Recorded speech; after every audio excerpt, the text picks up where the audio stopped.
one of the things is you have left Blizzard Entertainment from working with them, and the quote I have is for creative and philosophical differences. One of the unique things is that when you left Riot to join Blizzard, one of the things you were is like they treated you so well and they were so good and they paid you more. I think the huge quote that I saw was they paid you more in 2 weeks than Riot did in 5 weeks for the world stage. Yep, all true. Working for that. What changed over the 2 years philosophically? Because obviously when you came in, you were really happy. It wasn't 2 years.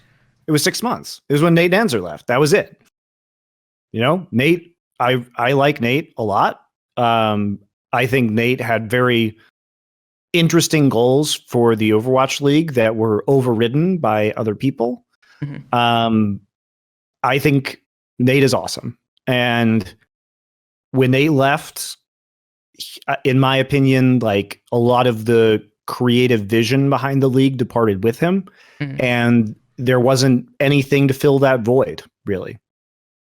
I mean, I think you can see that if you literally watch the broadcast this season. I think you can see what is the creative vision of Overwatch League. Mm-hmm. I don't see one. Do you see any shoulder content?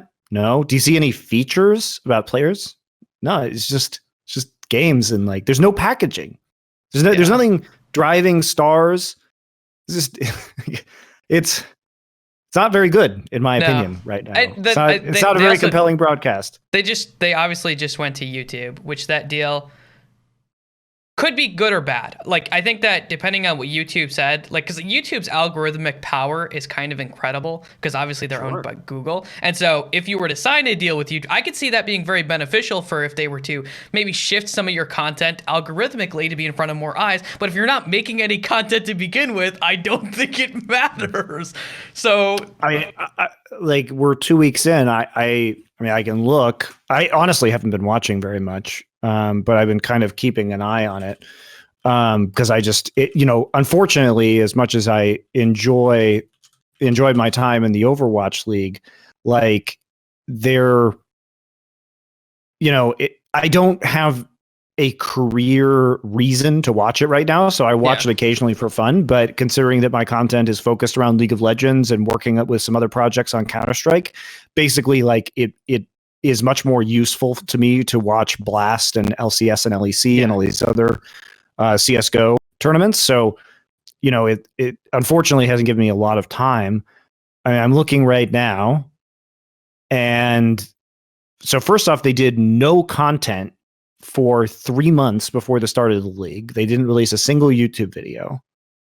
And then I'm looking right now and I see one top 5 plays of opening weekend and like best players at Philly, but there's no like player focused content.